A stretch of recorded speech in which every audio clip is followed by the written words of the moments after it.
They will wait until you are dead. The Major Richard Starr Act. The Major Richard Starr Act. The Burn Pit Generation, and Why Congress is Counting on Your Death to Balance the Budget. By Mike Bieske, Bieske's Classroom. The phone calls. My phone still rings. Not every day, but enough. Enough that I know what the area code means before I pick up. Another brother. Another guy I served with. Another combat medic checking in because he does not know who else to call. Because the VA line has him on hold for the 45th minute. Because his retirement statement came in the mail again, and he still cannot make the numbers make sense. They call me because I was their doc. I was there when it mattered. I was there when the blast happened and the vehicle stopped moving and someone had to run toward what everyone else was running away from. That was my job. 23 years. I was a combat medic. Iraq. I opened a school, a fire station, and a hospital in a combat zone. I personally escorted little girls to class every morning so they would not be murdered on the way there for the crime of wanting an education. I came home from that, went to college between 12-hour paramedic shifts in Cleveland, became a science teacher in a high-need district in Northeast Ohio, published textbooks in anatomy and physics, and I'm raising a family of 6 on a teacher's salary, while the government takes all of my military retirement every single month. Not a portion, not a reduction, all of it. Every dollar I earned in uniform, gone. Offset against my VA disability rating until the retirement balance reads 0. And every single year, the government mails me a statement to make sure I know exactly how much they took. I am not telling you all of that for sympathy. I've never wanted sympathy. I am telling you so you understand who is on both ends of these phone calls. Combat veterans, people who actually went, people who gave the part of themselves that cannot be returned. People who are now sitting at kitchen tables opening government mail that shows them exactly what the United States of America has decided their sacrifice is worth. And the number is not what they were promised. Doc, why? Why do they spend $500,000 on medical equipment we opened once for fake patients at a weekend drill, but they cannot pay the guys you actually kept alive? That question right there, I have thought about it every single day since the first time a brother asked it. A single reserve unit, 1 month of annual training, my EMT section alone opened $500,000 worth of medical equipment for training exercises. Equipment we used once on simulated casualties, on mannequins, on each other playing hurt, $500,000. One section, one exercise. We did not even use most of it. Some of it went back in boxes and is probably sitting in a warehouse somewhere still. That same government, the one that signed the purchase order on $500,000 in medical gear for fake patients, sends a real statement to a real veteran every single month, telling him that his real retirement, earned with real blood in a real war, is being offset to 0 because of a policy that the same Congress calls too expensive to fix. I want you to sit with that, really sit with it. Not just read past it, sit with it. These are not just my patients. These are my brothers. The 3 rules of the combat medic. Rule 1, good men will die. Rule 2, the medic cannot save everyone. Rule 3, the medic will go through hell to break rules 1 and 2. I accepted those rules the day I put on the cross. Every combat medic does. You accept the worst possible truth about the work. Good men will die. You cannot save all of them. And then you spend every day of your career going through hell to make those rules wrong. That is the job. That is the only job. The rules are not permission to give up. They are a description of the gravity you are working against. You know it will pull some of them down no matter what you do. You run toward it anyway. I'm still running toward it. The battlefield changed, the enemy changed, the mission has not changed. What I'm doing right now, writing this, fighting for the Major Richard Starr Act, picking up the phone every time a brother calls, this is rule 3. Still, always. The medic does not stop being the medic when the deployment ends. The medic does not stop going through hell just because the hell changed its address. And I need you to understand what Rule 1 looks like right now, today, while Congress debates the affordability of this bill. Rule 1 is not abstract to me. Rule 1 has names and dates and unit patches attached to it. I need to stop here for a moment and make something very clear because it matters. And I do not think people outside of this world fully understand it. When I say these men call me, I am not talking about strangers. I am not talking about veterans I read about in a report or met at a congressional hearing. I am talking about my guys, my combat engineers, my MITT team. The men I was embedded with, the men I ran to when something went wrong and there was no one else. The men who knew that wherever we were, I was the one who would show up. You have to understand what being a doc means inside a unit. It is not a job title. It is a relationship. You know their blood type before you know their middle name. You know which one has the bad knee he never reported because he was afraid of being pulled from the mission. You know which one writes letters home every single night and which one hasn't talked to his family in 3 months because the distance got too wide to cross in an envelope. You know them in the specific, particular, irreplaceable way that only comes from shared proximity to the worst things human beings can experience. These are not my patients calling. These are my people. I have buried more soldiers than I can keep track of. I stopped counting at some point because the counting was doing something to me that I could not afford to let it do if I was going to keep being present for the ones still living. 1 year, one single year in my unit, there were 12 suicides. 12 in 1 year, one unit. Not scattered across the country in some aggregate statistic.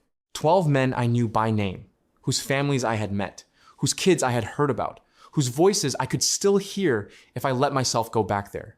12 men who survived everything the enemy threw at them and then came home and lost a war inside their own heads that nobody gave them the tools to fight.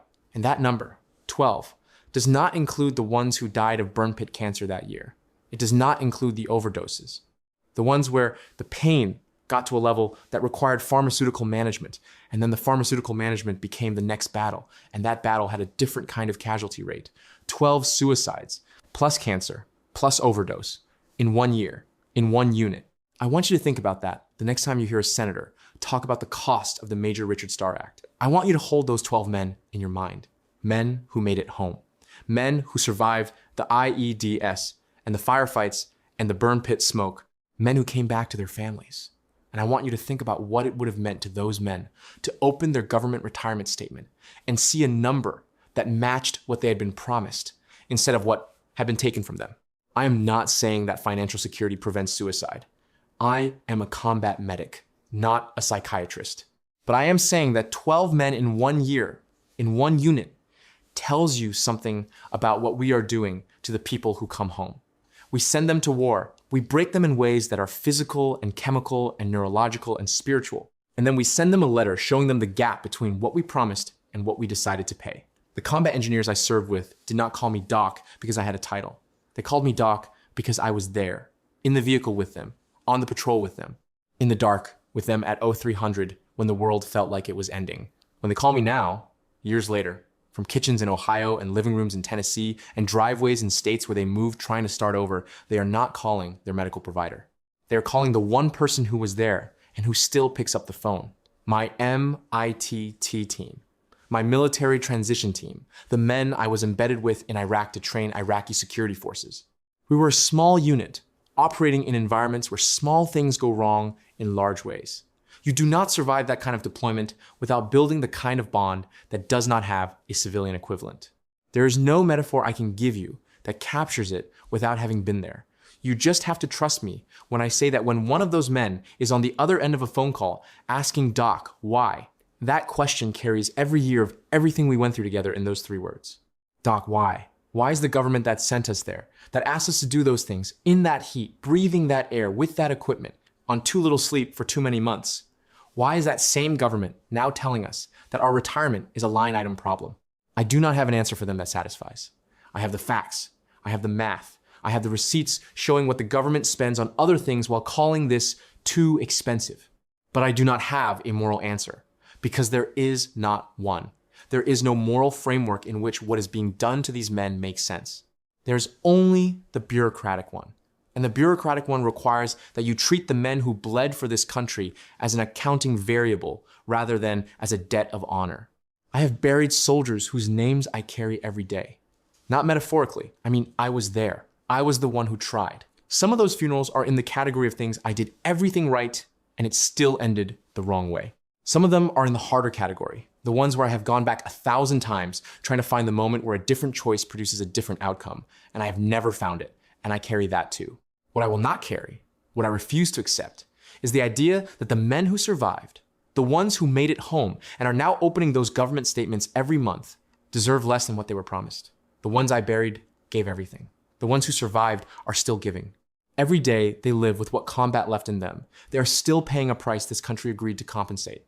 The Major Richard Starr Act is not charity. It is settlement of a debt. And the fact that we are arguing about whether to pay it while 12 men in one unit in 1 year were losing that last battle at home tells you exactly what the failure to honor this promise actually costs. These are my brothers, not my patients, not a caseload, not a policy population, my brothers. And I will keep picking up the phone for as long as I can, and I will keep fighting for this bill for as long as it takes, because that is what you do when someone was there with you in the dark, and now they are asking why. His name was Richard Starr. There is a man whose name is on this bill. He is not here to speak for himself. He is not going to sit across from a senator and make his case one more time. He died at 51 years old, on oxygen, after spending what was left of his life fighting for a benefit the government owed him and refused to pay. Major Richard Starr was a United States Army combat engineer from Ohio. He raised his right hand in 1988. He went to Desert Shield. He went to Desert Storm. Then he went back to Iraq, to Afghanistan, clearing roads packed with improvised explosive devices so other soldiers and Marines and airmen could drive on them without dying. That was the job. The man goes first. The man finds out the hard way whether there is something buried in the road, so the convoy behind him does not have to find out the hard way. He breathed the burn pits for years. The open-air fires where forward operating bases disposed of everything: plastics, chemicals, medical waste, unexploded ordnance, human waste.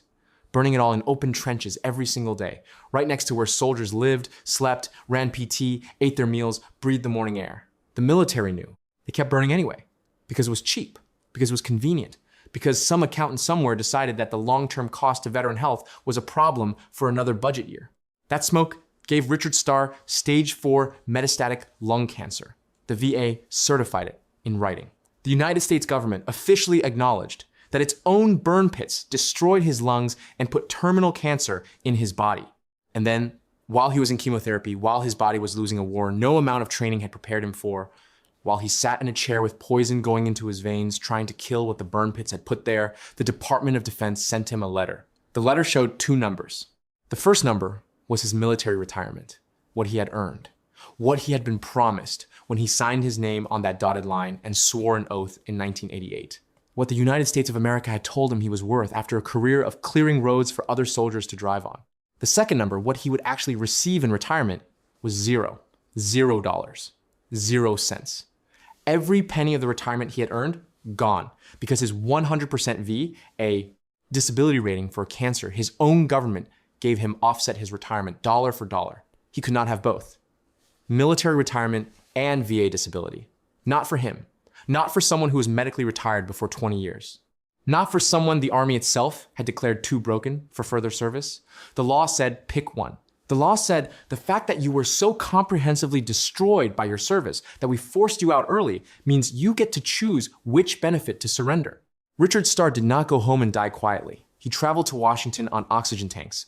He could barely stand. He sat in Senate hearing rooms and testified for the men and women behind him, the 50,000 other veterans in the same position, the ones he would never meet, the ones whose names he did not know but whose situation he understood from the inside out because it was his own. He fought for them with everything he had left because that is the kind of man combat engineers tend to be. Major Richard Starr died February 13th, 2021. He was 51 years old. He never saw this bill pass. And then there was Tanya. When Richard could no longer fight, Tanya Star kept going. She quit her career to become his full-time caregiver. That is not a small thing. That is not a footnote. A woman walked away from her professional life, from her income, from her own future, to sit next to her husband while he received chemotherapy for a cancer the government gave him, in a household where the retirement check they both had been counting on registered as 0 in the bank account.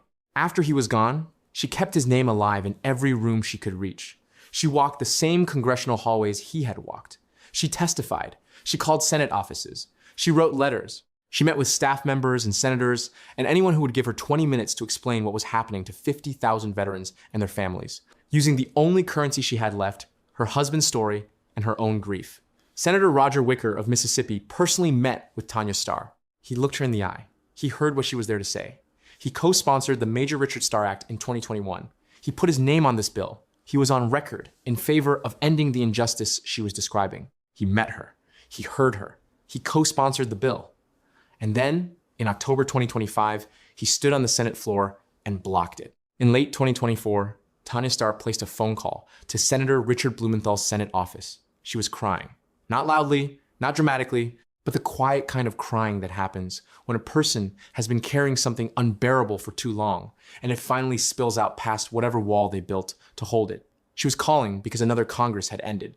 Again, without a vote, without even the basic dignity of making 100 United States senators go on record about whether the promise her husband died waiting for was worth keeping. That phone call was one of the last things Tanya Star ever did. She died in 2024. She was 51 years old, the same age as her husband. The bill still had not passed. Two people, one with his name on the legislation, one who gave the remaining years of her life to the cause after he could no longer give his, both dead at 51, both waiting for a vote that never came.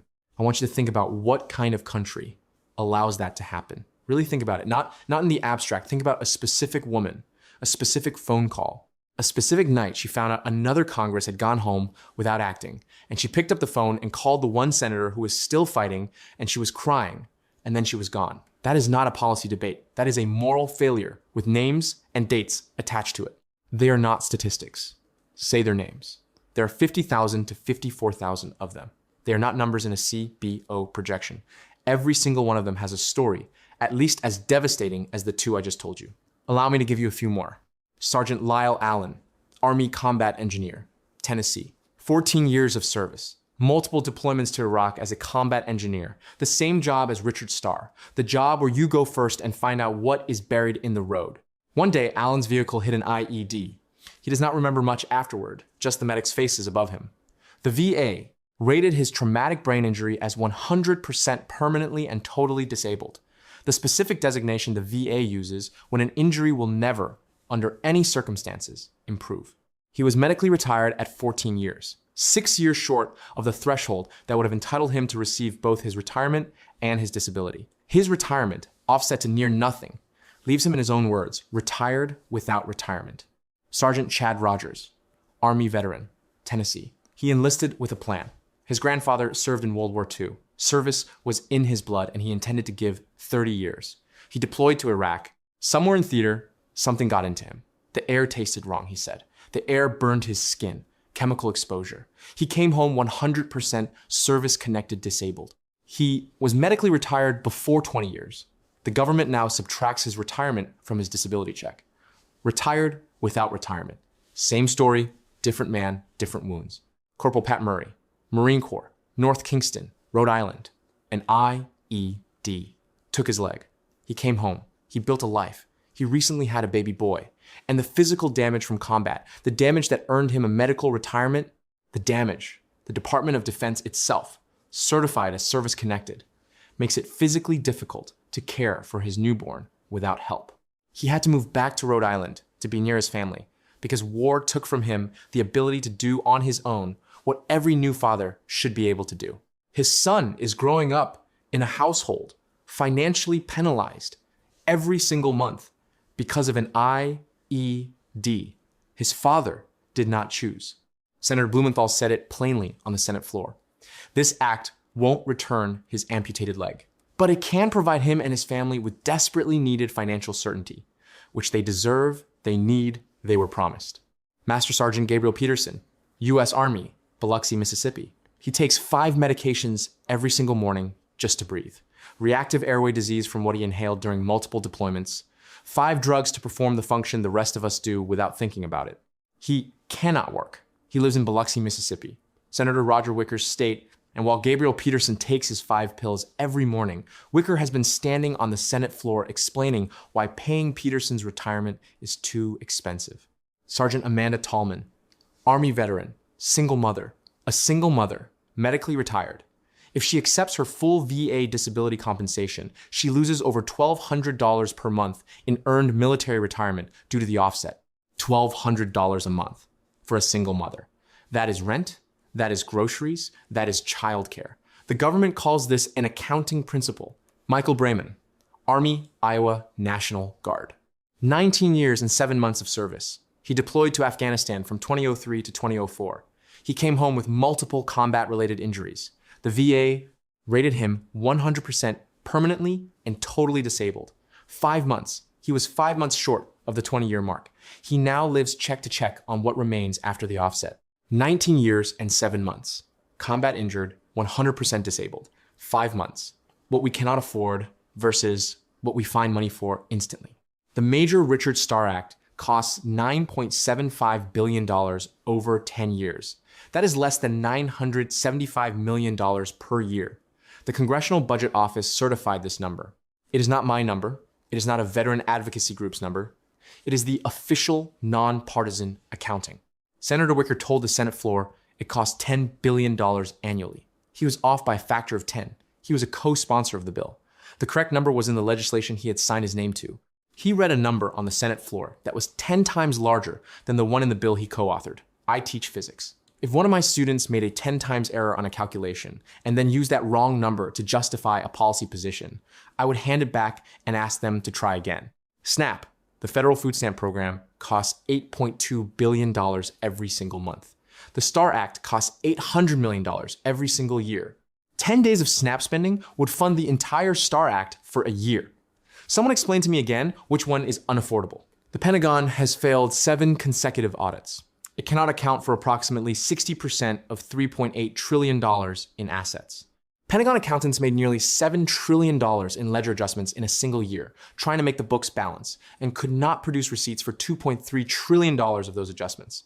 In Minnesota, investigators found that half or more of approximately $18 billion in federal program funds may have been stolen, $9 billion in documented fraud, people flying in from other states specifically because word had spread that Minnesota was easy money, $9 billion, gone. The STAR Act costs $975 million a year. We cannot find that. We have found $9 billion for people to steal without consequence for years. Want something more mundane? Between 2000 and 2010, federal contracting data showed the Pentagon spending an average of roughly $2 million per year just on toiletry paper products, toilet paper, paper towels, the basics. By fiscal year 2012, the category spiked to $130 million in a single year, though analysts noted that the Defense Department's notoriously unreliable accounting had bundled light bulbs and canning supplies into the same line because the coding was sloppy. Even accounting for the misclassification, approximately $58 million in a single fiscal year went to actual paper products for one branch of the federal government. The government cannot budget for toilet paper with any coherent precision, but it can send me an annual statement showing exactly how much of my retirement it is keeping, down to the cent. That precision is reserved for taking, not for accounting. I personally ordered and received approximately $500,000 in medical equipment for a single Army Reserve annual training exercise, my EMT section, one exercise, fake patients, mannequins. $500,000 of equipment opened once and returned to boxes. That same government sends real veterans a statement showing their real retirement is zero. The NDAA, the National Defense Authorization Act, that Senator Wicker voted for one day after blocking the Major Richard Starr Act, totaled $924.7 billion. Inside that bill, $800 million to Ukraine, $1 billion to Taiwan, $1.5 billion to the Philippines, $531 million to NATO infrastructure. The foreign military aid provisions alone in that one bill exceed the entire 10-year cost of the Starr Act. He found money for Ukraine in 24 hours. He cannot find money for Gabriel Peterson in his own state. They chose the contract over your body. Now they choose the budget over your retirement. I want you to follow one specific chain of events from beginning to end. Not because it is complicated, because it is devastatingly simple. And nobody has connected these two dots plainly enough for the American public to feel the full weight of what they mean together. The government chose contractor profits over body armor that would have saved lives. That decision got men wounded and killed. The men who survived those wounds became medically retired veterans. And now the government is telling those same men that paying their earned retirement is too expensive. Let me say that again in one sentence. The same institution that chose money over your safety is now choosing money over your retirement. And it is doing it with a straight face. 42% of Marines killed from torso wounds in Iraq died from injuries that better side and underarm coverage would have stopped. Not most of them. Not marginal cases at the edge of the data. 42%. Nearly half. The forensic analysis was in the Pentagon's own files. They had the data, they kept ordering the same armor anyway. Dragon skin, remember that name. Overlapping ceramic discs arranged like scales, bonded to flexible Kevlar backing. Flexible, where rigid plates leave gaps. Multi-hit capable, where ceramic plates shatter on first impact. Continuous coverage in the exact areas where marine autopsies were showing fatal wound entry points under the arms, along the sides, at the body curves, where rigid plates simply do not conform to human anatomy. Special operations units knew it immediately. These are not people who care about procurement politics or contract relationships or which company has the better lobbyist. These are people whose survival is the only variable that matters. Operators started buying dragon skin with their own personal money, out of pocket. $5,000 per soldier for armor that actually covered them, versus $1,100 for armor that left them with gaps an insurgent sniper could measure. Let that image sit for a moment. An American special operator, serving his country, writing a personal check for body armor because the armor his government issued had a gap under his arm where a bullet could enter and kill him. He is not making an academic argument about procurement policy. He is solving a math problem about whether he comes home. Dragonskin passed Air Force testing at Aberdeen Proving Ground. It passed National Institute of Justice federal certification for Level 3 protection. It passed N, B, C, News Independent field testing that showed it stopping multiple rifle rounds in the same impact zone while interceptor plates failed after single hits. The former president of Point Blank Body Armor, the company manufacturing the interceptor, the man who ran the competing product, stated publicly, Dragonskin is hands down the best body armor out there by 2 generations. Read that sentence again. The man who ran the company making the armor the Pentagon was buying said the banned alternative was 2 generations ahead of his own product. The Army banned Dragonskin in March 2006. They conducted their own testing 4 months after the ban. The Army's tests showed failures under 160-degree heat conditions, 160 degrees Fahrenheit. Pinnacle Armor said those conditions exceeded operational reality and questioned whether the tests were designed to produce failure. 8 months after Dragonskin received its NIJ federal certification, that certification was mysteriously revoked. What changed in 8 months? The armor was the same.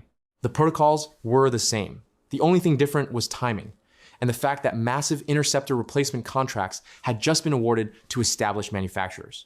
Point Blank Body Armor held $764.8 million in contracts in 2005 alone. In that same year, while the Pentagon was wiring nearly $800 million to Point Blank, the Marine Corps recalled 5,277 interceptor vests from that company, vests that had completely failed 9mm ballistic testing, vests already issued to Marines in Iraq and Afghanistan. Later that same year, the Army and Marine Corps recalled 18,425 more sets from the same contractor. 23,000 vests total recalled from one company, vests that had been worn in combat by real people in real firefights, and the checks kept clearing. While the recall orders were being processed, while Pentagon staff were counting defective vests pulled from Marines, the payments kept going out to the company that had delivered armor that could not stop a pistol round. In October 2007, David Brooks, CEO of DHP Industries, Point Blank's parent company, was federally indicted. He had stolen over $10 million from the company. While it held multi-billion-dollar military contracts, while American soldiers and Marines wore his armor in combat, he spent the stolen money on armored vehicles for himself, diamond belt buckles, and lavish private parties. He went to prison. The contracts had already been paid. The defective armor had already been issued. And nobody at the Pentagon who kept approving payments while vests were being recalled spent a single day in handcuffs. A Marine Corps Lance Corporal wearing a recalled point-blank vest in Ramadi in 2005 did not know his armor had failed federal ballistic testing. He did not know his CEO was buying diamond belt buckles. He knew his mission. He went out on patrol anyway. Whatever happened to him next, whatever wound he came home with, or did not come home with, happened inside that information vacuum. He trusted the government to have given him equipment that worked. That trust was misplaced. And nobody who misplaced it faced consequences. It goes deeper. Federal prosecutions documented that Chinese counterfeit body armor entered the United States military procurement supply chain. Counterfeit Kevlar that looked identical to real Kevlar, carried correct labels and lot numbers and stock codes, and only failed under ballistic testing, testing that happened after the armor shipped to troops. How much reached combat zones? The Pentagon will not release those numbers. They are classified. We know the Cohambash prosecution alone involved $20 million in counterfeit military equipment. We know local police departments received it through legitimate supply chains. We know there is no documented checkpoint that would have kept it out of deployed units' hands. Chinese counterfeit armor on American soldiers. Classified. Moving on. The Army eventually fielded the improved outer tactical vest, then the modular scalable vest, each one incrementally better, each one still using rigid ceramic plates, each one still working towards solving the exact coverage problems Dragonskin had addressed a decade earlier with a fundamentally different engineering approach. The MSV, finally standard issue in 2018, represented the best rigid plate system the Pentagon had built. It was 15 years of incremental improvement arriving at solutions Dragonskin had designed in 2005. They banned the answer. Then, they spent a decade and billions of dollars finding their way back to the same destination through a longer, more expensive, and far more deadly route. How many Marines and soldiers died in that gap? Between the Dragonskin ban in March 2006 and the fielding of improved coverage systems years later, how many men took rounds through the armpit or the side, exactly where overlapping disc armor would have covered, and came home in a flag-draped casket instead of on a medevac? The Pentagon will not release that data. It is classified.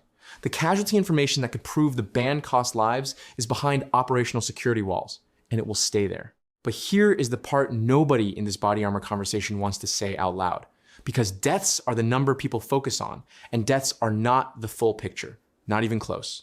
For every Marine killed by a wound to an unprotected zone, multiple others survived that same category of wound. That is what corpsmen and combat medics do. We keep people alive who should not have survived. We get them on helicopters, we get them to Germany, we stabilize what cannot be fixed in a field hospital, and we hand them off to the next tier of care, and those men go through surgeries and rehabilitation and months of recovery, and then they go home, alive. Missing things, carrying things, but alive. And then, at 15 years of service, at 16, at 17, at whatever point the medical evaluation board looks at what is left of the body that went downrange and determines it cannot continue to perform military duties, those men are medically retired below 20 years. Through no fault or choice of their own, below the threshold that would have entitled them to receive both their retirement and their VA disability, without offset. The deaths are the visible number. The wounded who survived because a corpsman or a medic refused to let Rule 1 win that day, they are a significantly larger number. And a meaningful portion of the 50,000 veterans the Major Richard Starr Act covers came home precisely because the medical care worked, because someone ran toward them when it would have been easier not to, and because that survival came at the cost of a career, the armor system helped shorten. The Pentagon does not count the medically retired in the body armor casualty analysis.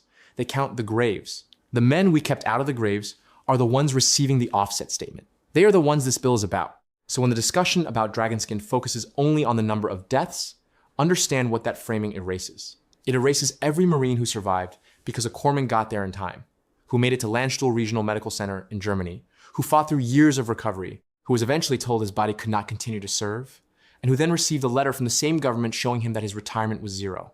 The dead are the evidence. The living are the bill. I am a combat medic. I am going to tell you something from direct experience rather than from a report. You do not forget the specific geometry of how a wound enters a body. You do not forget where the entry point was. You do not forget whether it was in a covered zone or a gap. I treated wounded soldiers. I know where the armor was and where it wasn't. And I am telling you, some of those men are now in the exact population the Major Richard Starr Act covers. They came home missing pieces of themselves because of where the armor stopped and the gap began. And now the same government is telling them their retirement is too expensive. Lyle Allen, 14 years, IED, traumatic brain injury, 100% permanent and total. We do not know every detail of his medical retirement, but I know what IEDs do to bodies. I know what the blast pressure does to a brain even when the torso survives. I know that the men who survived the IEDs and the firefights and the burn pits in that era of the war were wearing equipment that had been through the procurement machine I just described. Equipment where $10 million went to diamond belt buckles. Equipment where 23,000 vests were recalled for ballistic failure. Equipment where the system that might have given better protection was banned to keep the contracts flowing. Pat Murray, Marine, IED, lost his leg, cannot care for his newborn son without help. His armor did not save his leg. Legs are not what the Interceptor was designed to protect. But the broader point remains. This is a man who entered combat trusting that his government had given him the best available protection for his body, and he came home missing part of it. The same government that managed that procurement process now looks at him and says his retirement is a double benefit we cannot afford. Gabriel Peterson, Reactive airway disease, 5 medications to breathe. Burn pits, but also, what did he breathe in vehicles, in bases, in the operational environment that a procurement system this compromised produced? What was in those burn pit fires that the government kept burning? The same government that could not account for 23,000 defective vests before they reached combat zones was also deciding what got burned and what safety data to withhold about it. I am not constructing a conspiracy. I am connecting documented facts. The procurement system was broken in ways that cost lives and created wounds. Those wounds created the medically retired veterans the Major Richard Starr Act covers. And the same institutional machinery that produced those wounds is now the one telling those veterans that compensating them for those wounds alongside their retirement is fiscally irresponsible. They chose the contract. Marines died in the coverage gap. The survivors came home broken. Then the government sent the broken ones a letter showing them their retirement was zero. You cannot separate those facts. They are the same story, beginning to end, the same machine, the same choice, the same people paying for it. I spent 23 years as an Army combat medic. I know what it is to stand next to someone who trusted the system and paid for that trust with their body. I know what it is to make the best of whatever equipment the procurement machine sent downrange while knowing in the back of your mind that somewhere up the chain, someone had made a decision based on a contract rather than a capability. I know what it is to come home from that and open a government statement.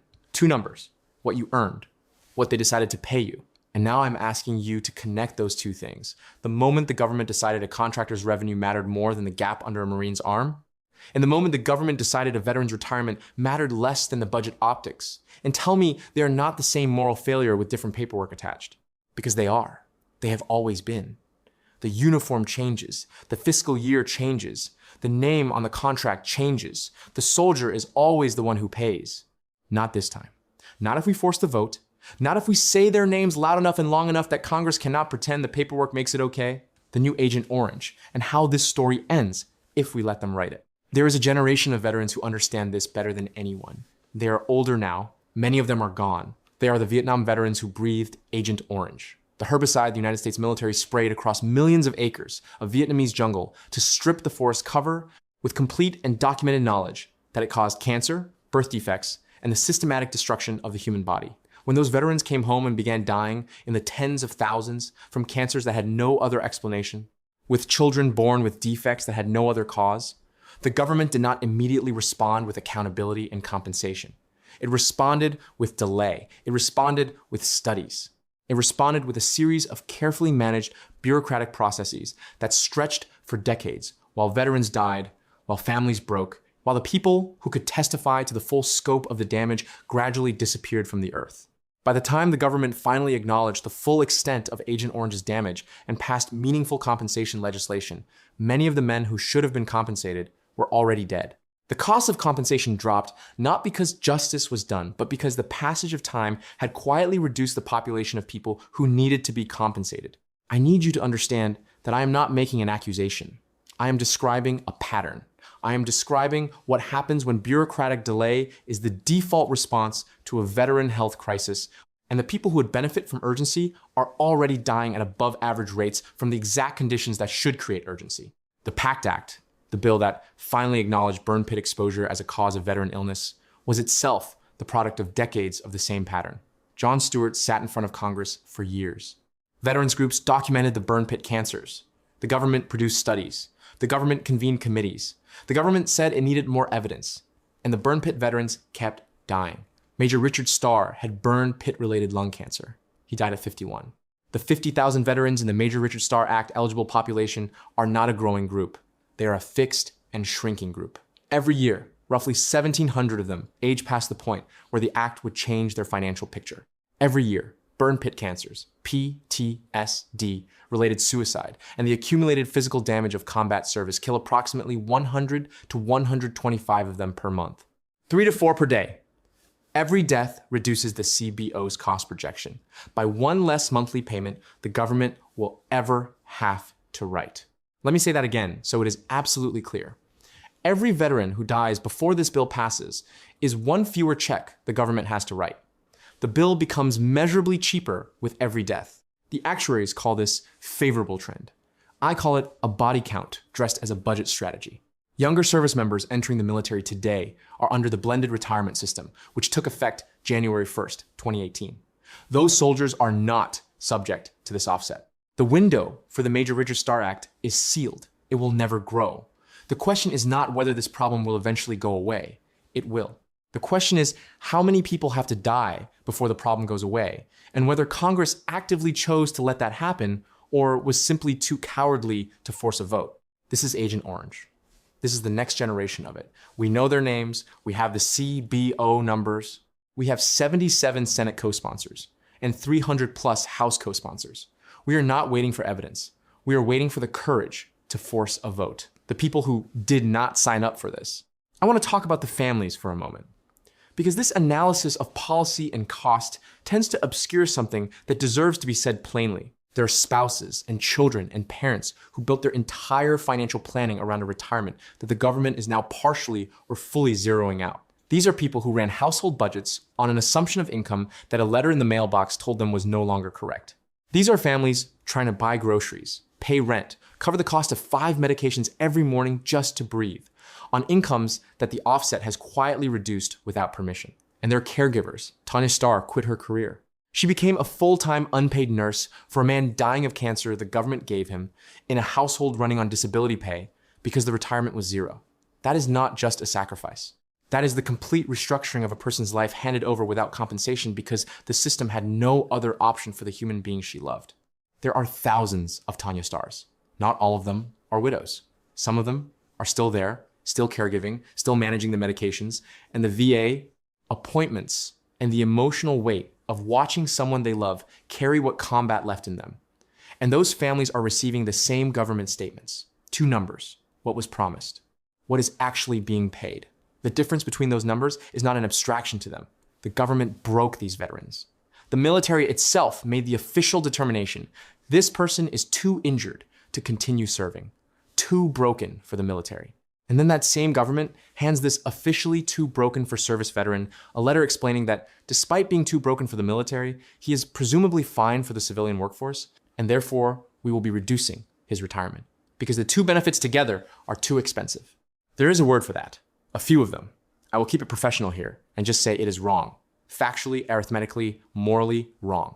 And the families living inside that wrongness know it every single month when the statement arrives. The man blocking the vote and his record. Senator Wicker served in the Air Force Reserve as a JAG officer, a military lawyer. He retired from the reserve as a lieutenant colonel. There are no documented combat deployments. There are no documented service-connected disabilities.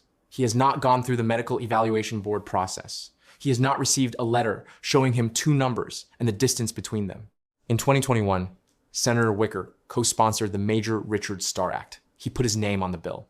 He met with Tanya Star. He looked her in the eye.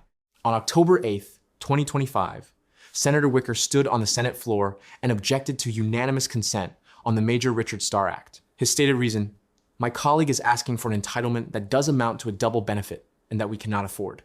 On October 9th, 2025, 1 day later, Senator Wicker voted yes on a $924.7 billion National Defense Authorization Act. His bill, his committee. Inside that bill, $800 million for Ukraine, $1 billion for Taiwan, $1.5 billion for the Philippines, $531 million for NATO infrastructure. The foreign aid provisions alone in that single bill exceed the entire 10-year cost of the bill he called unaffordable the previous afternoon. He co-sponsored the bill in 2021. He met Tanya Star. He blocked it in 2025, then voted for nearly $1 trillion in defense spending the next day. He could not find $800 million per year for American combat veterans. He found $800 million for Ukraine in 24 hours. The double-dipping argument deserves a direct answer. In 2004, Congress passed CRDP, Concurrent Retirement and Disability Pay, which allows veterans with 20 or more years of service and a 50% or higher VA disability rating to receive both their full retirement and their full VA disability simultaneously. No offset. Approximately 1 million veterans do this every month. Not one senator calls it double dipping. The only difference is the speed at which combat destroyed their career. The ones who made it to 20 years get both. The ones the Army declared too injured to keep, who sacrificed more, who came home in pieces before they hit the threshold, get less. They are penalized specifically because their wounds were so severe, the military forced them out early. Senator Blumenthal said it plainly on the Senate floor. Retirement pay is for years of service. Disability compensation is for loss of future earnings from injury. Two separate debts. The government owes both. The window is closing, and it will never reopen. I am going to tell you something personal before I give you the numbers, because the numbers are easier to read when you understand whose life they describe. I've buried 2 friends from burn pit cancer. 2. Not 200. Not a figure drawn from an aggregate study. 2 men I knew by name, men I served alongside, men whose families I had met, men whose voices I can place without effort if I let myself go back there. 2 men who breathed the same air I breathed, who stood next to the same fires, who woke up in the same operating environment and did their jobs and came home and then got sick with a thing that was already inside them from the smoke, and then they were gone. Veterans make up roughly 7% of the United States population. When you narrow that to combat deployed OIF and OEF, veterans in the relevant age range, the percentage is smaller still. In that context, losing 2 people from your direct personal network to the same cause of death is not a coincidence. Epidemiologists call it a cluster. Combat medics call it a warning sign.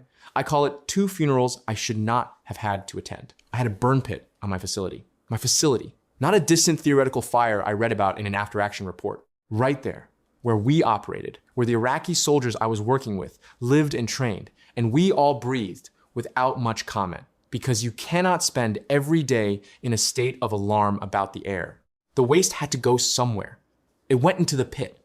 The pit burned. And on Sunday mornings, when we were staying in the wire, the main base burn pit would light up and I could smell it before I could see the smoke clearly. That particular smell, plastic and chemicals, and something underneath that does not have a clean name. Chemical and wrong in a way that registers in your body before your brain has finished the sentence. By afternoon, I was used to it.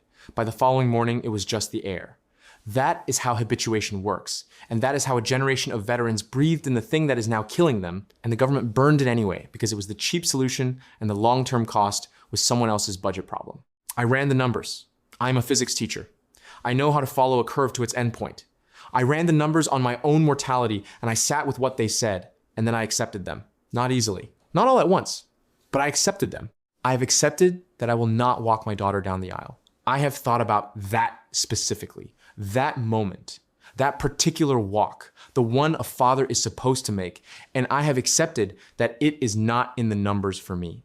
I have accepted that I will not be the one helping my son sort out the electrical in his first house. That is the kind of Saturday that is really just an excuse to be together, tools on the floor and coffee going cold, and I have accepted I will not have it. I have accepted that I will not be sitting at the table the first Thanksgiving my youngest son hosts. Or at the first Christmas my other son holds at his house. The one where he becomes the dad at the head of the table. The one with his own kids opening gifts in his living room. The one where he carries forward whatever this family built. I accepted these things because I ran the numbers, and the numbers say what they say.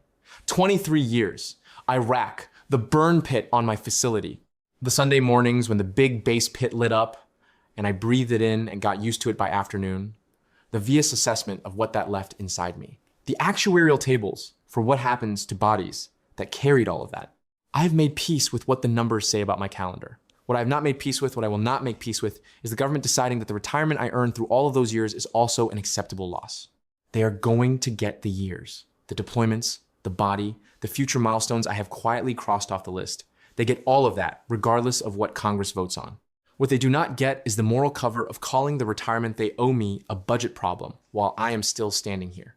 Every veteran who dies before this bill passes is one fewer monthly check the government ever has to write. The bill becomes measurably, actuarially cheaper with every death. I attended 2 of those deaths personally. I know what cheaper looks like when it has a face. The Major Richard Starr Act can only ever help a specific and defined group of veterans. Combat wounded veterans who served under the legacy High 3 retirement system and were medically retired before completing 20 years of service. The blended retirement system, which took effect January 1st, 2018, changed the equation for everyone entering service after that date. Those younger soldiers are not subject to this offset. They will never be in this situation. The pipeline of veterans who can ever benefit from this bill is permanently sealed. It will never grow, only shrink. Every year, roughly 1,700 veterans age past the point where the bill changes their financial picture. Every year, burn pit cancers, PTSD-related suicide, and the accumulated physical damage of combat service remove approximately 100 to 125 more veterans from the eligible population every single month. 3 to 4 per day. 2 of them I knew personally. This is the same pattern as Agent Orange. The government delayed accountability for decades while Vietnam veterans died from conditions tied to what the military had sprayed across their deployment zones. By the time legislation finally moved, many of the men who deserved it most were already gone. The cost of justice went down not because the government got more efficient. It went down because the people owed justice ran out of time. The burn pit generation is the next Agent Orange cohort. We know their names. We have the CBO numbers. We have the bipartisan co-sponsors. We have the veterans organizations. We have the forensic data. We have 2 funerals I attended and a Sunday morning smell I will never fully forget. We are not waiting for evidence. We are waiting for the courage to force a vote. The statement they mail me every year. Let me be specific, because I have been specific about everything else in this article, and this deserves the same honesty. The government does not take part of my retirement. They take all of it. Every dollar, every cent. 23 years of service, Iraq, the wounds I came home carrying, the disability rating, the VA, assigned to account for what those years cost my body, all of it runs through an offset that zeroes my retirement out completely. I collect nothing in military retirement. Not a reduced amount, not a partial payment, nothing. And here's the part I genuinely cannot explain the reasoning behind, because I have tried and I cannot find one. Every single year, the United States government mails me a document, an official statement. It shows in precise figures exactly what my retirement pay is, the full amount the Army determined I earned through my years of service.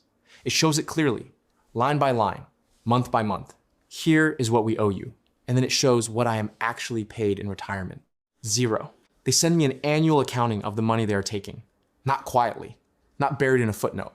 A formal statement mailed to my house, showing me the number they calculated I earned and the number they decided to pay me, side by side, every year. So there is never any ambiguity about the transaction. They want me to know exactly how much they are keeping. The Pentagon cannot account for $2.3 trillion in assets through 7 consecutive failed audits. But the machinery for documenting the retirement they are extracting from a combat wounded medic in Northeast Ohio runs flawlessly. That part of the bureaucracy has never once made an error in my favor. It is not an oversight. It is not a rounding error. It is a policy choice. Documented in writing, mailed to my home annually, signed by the same government that sent me to Iraq and told me the service was worth something. I keep those statements. I do not know exactly why. Maybe because throwing them away feels like letting them win something. Maybe because someday, when this bill finally passes, and it will pass, because Rule 3 does not have an expiration date, I want to be able to count them. Every statement is a year the promise was broken. Every statement is a year some senator decided that what I earned was an affordability problem rather than a debt of honor. I want to know how many years that was. I want that number to be specific. I want Congress to understand that for me and for the 50,000 others receiving the same document, this is not a policy discussion. This is a piece of mail. It arrives. It shows you what you earned. It shows you what you get. And the distance between those 2 numbers, multiplied by every month, every year, every statement they have mailed since the retirement was offset to 0, that distance is the cost of their inaction measured in a currency that has nothing to do with the federal budget. This is not over. Do something right now. The Major Richard Starr Act is currently attached to the federal appropriations process as Senate Amendment 4056. The bill has 77 bipartisan Senate co-sponsors and over 300 House co-sponsors. The VFW, the Wounded Warrior Project, the DAVMOAAIAVA, and virtually every major veterans service organization in this country stands behind it. The votes exist. The problem is forcing a recorded vote. Senate Switchboard, 202-224-3121. Say, I am calling to demand my senator support Senate Amendment 4056, the Major Richard Starr Act, and force a floor vote. Combat wounded veterans are dying while this sits in committee. House Switchboard, 202-225-3121. Say, I am calling to ask my representative to support House Resolution 2102 and demand leadership schedule a floor vote. Share this article. Tag @Senator Wicker. Ask him publicly, by name, why he found $800 million for Ukraine in 24 hours and cannot find $800 million a year for Gabriel Peterson in his own state. Make him answer. Richard Starr traveled on oxygen tanks to fight for veterans he would never meet. He could barely stand. He went anyway. Tanya Star walked those congressional hallways alone after he was gone. Then she was gone too. The least we can do is make a phone call. The least we can do is say their names. If this article made you feel something, that is because it should. Like this article, so the algorithm shows it to people who need to read it. Share this. Every share is another family who learns these names. Every share is another phone call. Use it. Comment below with your take. Tell me about your brother. Tell me his name. I want to know. And if you want more of this, the data, the history, the science, the stories, join Beaskey's classroom community or follow me on YouTube. Subscribe to my account. It is about the cost of a cup of coffee per month. Your support keeps this classroom open, and I promise I will never run out of material as long as veterans are dying waiting for a government to honor a promise. But what do I know? I am only a medically retired Army combat medic who breathed that same air, treated those same wounds, drove those same roads, and who has been watching an entire generation of brothers die of burn pit cancer, while a man who never deployed stands on the Senate floor and calls their retirement a double benefit we cannot afford.